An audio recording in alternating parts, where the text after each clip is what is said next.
So, remember when I said feel free to recommend me some teas in the comments and correct me if I went wrong anywhere, because I do need to educate myself about the teas. Here's the thing. Every summer I have this habit of making myself a cold brew, which is my favorite tea. I make a gigantic bottle, I put it in the fridge for the night, and in the morning I have a delicious cold brew. I have no idea if people are supposed to do that. According to the Taobao page on which I buy my Longting, it says yes, you can. Should you? That's a bigger question. But I've been doing it for a long time now, and I realized I've never tried anything else.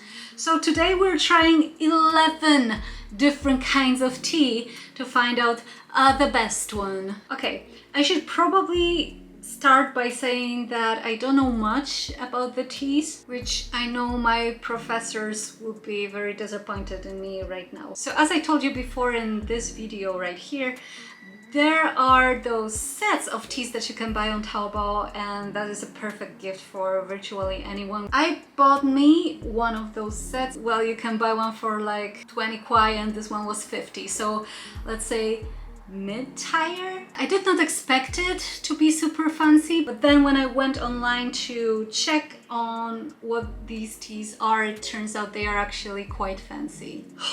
Okay, let me start by one that I actually know. This one is called Bilwochun. So this is a green tea from Suzhou. The color is pretty. It's clear, but it's green, as green tea should be, I guess.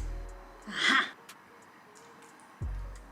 It does taste a lot like Longting, which is not to say all the green teas taste the same. My professor in the university was from Suzhou, and she used to bring a whole lot of this stuff. And the thing you'll see among the Chinese is that they carry around bottles for tea. So at your workplace or at your school or even on a freaking train, you will be able to get scalding hot water. And that is not only because hot water is good for healthy, as we all know, but also so that you can pour it over your tea leaves. And you will see them put a lot of those leaves on the bottom and then add water throughout the day, so it gets less and less intense.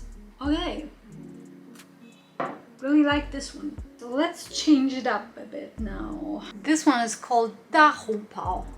As you can see, the color is much darker. This is oolong tea. For me, this is the tea that I want in my milk tea. The smell is not very strong, but the taste is... There is something about oolong tea. It's not like earthy, it's more like some kind of fruit. You know how people talk about like all the notes that I can taste in wine? There are definitely some chocolatey notes in this one.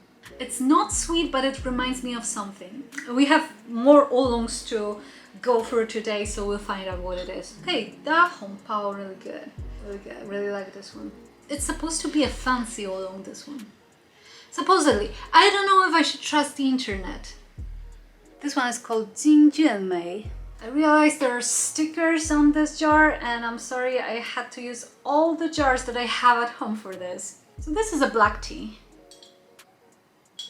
Oh boy. Okay, I definitely taste honey in this one. Oh my god. It's really delicious. It tastes like some kind of hard candy. Like the herbal candy. The herbal candy that you take when your throat is sore. Man. All those teas have really weird names, but Jinjuanmei might be the best one. Jin means gold. Jun means like a really good horse, and Mei is the eyebrow. Put it together and you have the eyebrow of a golden horse. I'm loving this one. Even the smell is kind of sweet. Damn, honestly, if you're going to go and get yourself a fancy Chinese tea and you like the black kind, this might be it. So for different kinds of teas, you should use a different temperature of water. And this is cold brew, so I used 20 degrees Celsius water on all of them, and then I put them in the fridge for 8 hours. So this is why this is tea heresy today. Now let's go with Lao Bai Cha. As you can guess by the name, this is white tea right here. So the generic recipe for cold brew is to put 1 to 2 grams of tea per 100 milliliters of water. And I did that for all of them, but normally you shouldn't do that. When you get a set like this, you can check on the back and it says exactly how much tea leaves per how many milliliters of water and what temperature water to use. And yeah, I totally ignored it. White tea, let's go! I taste nothing and I smell nothing. Lao Bai Cha didn't work. Mudan Wang. This is another white tea. It does smell better. Mudan means peony. But I don't think there's peony in this one. When you look at Chinese dishes, you will find that most of them have weird names and they can be very misleading. For example, my favorite dish of all time ever is called 鱼香茄子, which means eggplant that smells like fish. There is no fish in it and it doesn't really smell like fish. It's delicious, you should try it.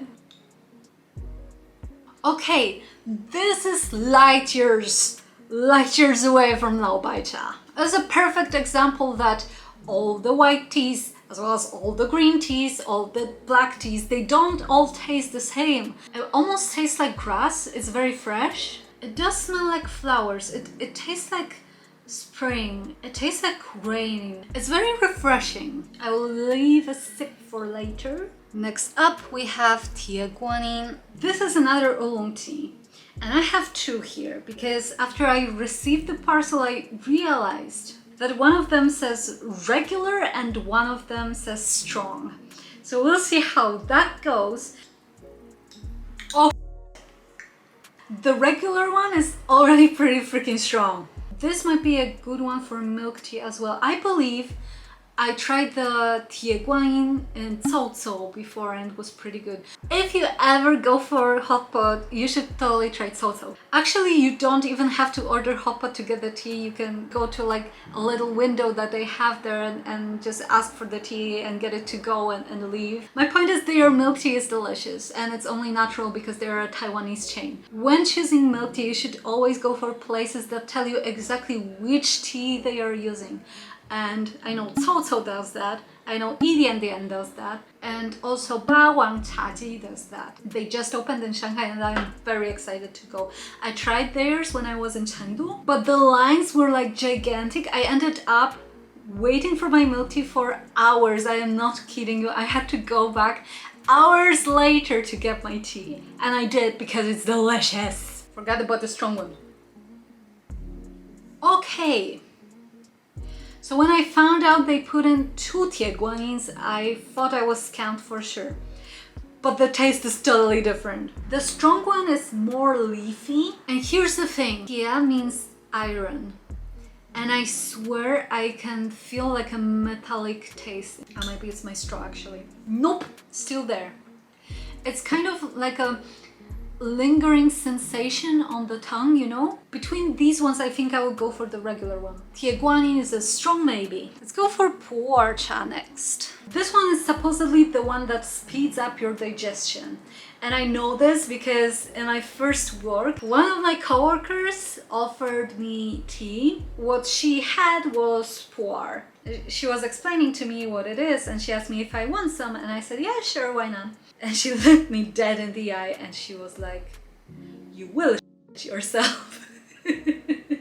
So this was the one that came in the shape of a cake. So when you go to a tea store, you will see that some teas come in the form of discs or little balls, not in the form of loose leaves. This is my first time making it from the tea cake and yeah, I didn't know what to do.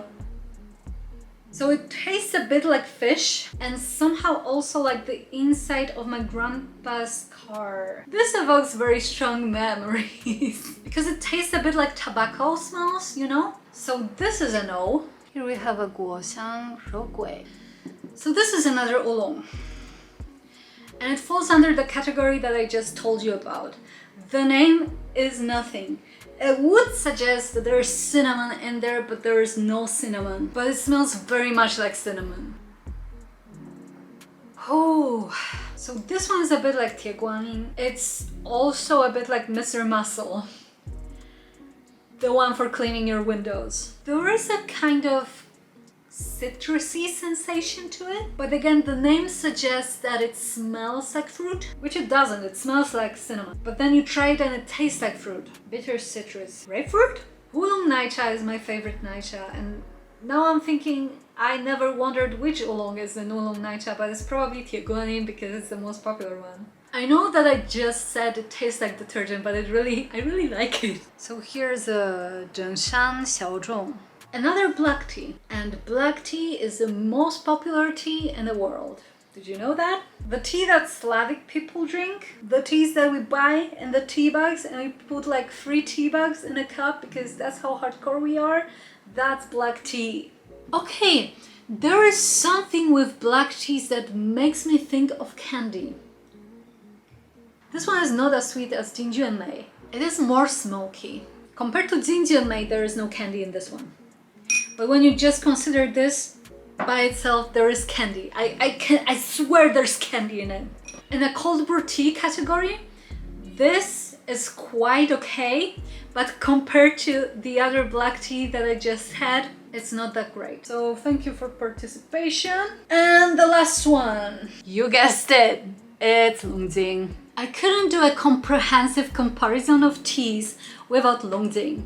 I don't know if it's because I used to live in Hangzhou, but I feel like Longjing is the most recognizable tea. The smell is very fresh and very strong. Ah, damn, it's so delicious. So you can go to Hangzhou and you can visit Longjingcun. They have a tea museum. You can see the tea fields. You can even go hiking. It's a great place and I love it. This is a place where people live, and when you see them standing by the road with boxes of tea, this is not the tea that you want. But when somebody has their studio and their store and you can see it's legit, that is probably the good kind. But then you still have to be careful because some of them are really freaking expensive. And they will, you know, serve you tea first and then tell you the price. So that's not the thing you want, okay? Weirdly enough, I think I'm saying goodbye to Longjing today. But not for long because I still have a gigantic can of this stuff. But for a little bit. So for me, it's between the Peony King and the eyebrow of the Golden Horse. Oh, then it's really good. Man, I don't know that I can choose between those two. Green tea is supposedly good for you. It has antioxidants, it supports brain function, I guess. On the other hand, this one literally tastes like candy. I don't know what to tell you. Oh, okay, supposedly black tea also reduces the risk of heart disease. Has the same antioxidants as red wine, dark chocolate, and nuts. This explains why it's so freaking delicious. But this one is essentially spring in a cup. Okay, here's what I will do. I will take Jingjuanmei for every day and Mudanwang for special occasions. And this is how it will be. Okay, now to further worsen the heresy, I will pour all of those teas into 1 cup and drink them. I'm kidding, don't do that.